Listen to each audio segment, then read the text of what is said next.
In this video, I just want to go quickly over the rules of exponents that you learned in high school. So if you look at this slide, particularly on the bottom row, and you recognize all of these exponent rules and you feel like you have a complete understanding of how to use all of them, you can skip the rest of this video and move on to the 4.1 and 4.2 videos.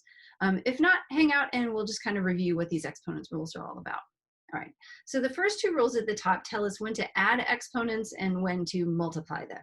All right, so the first one says that if you have the same base with two different exponents multiplying together, that's when you add. So this would be like x squared times x cubed. That's when we add those exponents to get x to the fifth.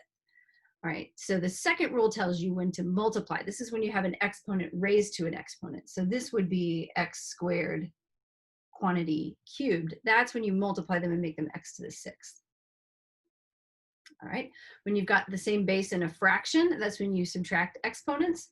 So if you have, let's say, y to the sixth over y squared, same base, we would subtract those exponents and get y to the fourth.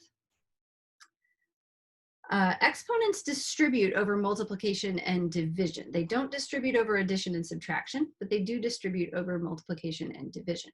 So if you have 3 times x squared, then you would square the 3 and square the x and get 9x squared. All right. Exponents also distribute over fractions. So if you have maybe the fraction 2/3 and you're cubing that, then you would distribute the cube to the top and to the bottom, and you would get 8/27. All right. The next exponent rule is that anything raised to the 0 is equal to 1. I'll put a little caveat on that, as long as a is not equal to 0. 0 to the 0 is a little bit weird, and I will leave that to your calculus teacher to talk about. But as long as it's not 0 to the 0, anything to the 0 is 1. So you can put any kind of weird stuff raised to the 0. The answer is just 1. All right, the last row, if any of these are totally new to you, this will be where you find those new things, negative and fractional exponents. So a negative exponent, this rule says, means that the thing with the exponent wants to be down in the denominator or on the other side of the fraction. So if you, for example, had 2 to the negative 3, that means that that 2 cubed really wants to be on the opposite side of the fraction. It's really 1/2 to the positive 3, which would be 1/8. All right, so negative exponents tend to move things from one side of the fraction to the other. A fractional exponent, something to the 1/n, that's actually a radical in disguise. So the most common one of these is 1/2. X to the 1/2, that's going to be the square root of x. Normally we don't write that little 2 that's in the crook there, but we understand that it's there, so I'm going to leave that out.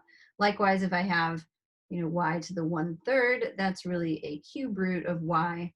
This is the reason your calculator doesn't have higher root buttons very easily accessible. It's assuming that by the time you want to take the cube root and the 4th root and the 5th root of things, you know this exponent rule and can just accomplish it with an exponent. All right, so our last rule is if there's a numerator in that fractional exponent, then that numerator goes inside the radical as an exponent. Okay, so if we have x to the 2/5, okay, this means this is going to be the 5th root of x squared. Okay, so whatever the denominator is, that tells you what kind of root it is. The number in the numerator tells you what that exponent is on the inside. So we're going to be using these exponent rules a lot in section 4.1 and 4.2 and really the rest of chapter 4. So if they're unfamiliar to you, go ahead and write these down and have them on hand on a sheet of paper so you can reference it.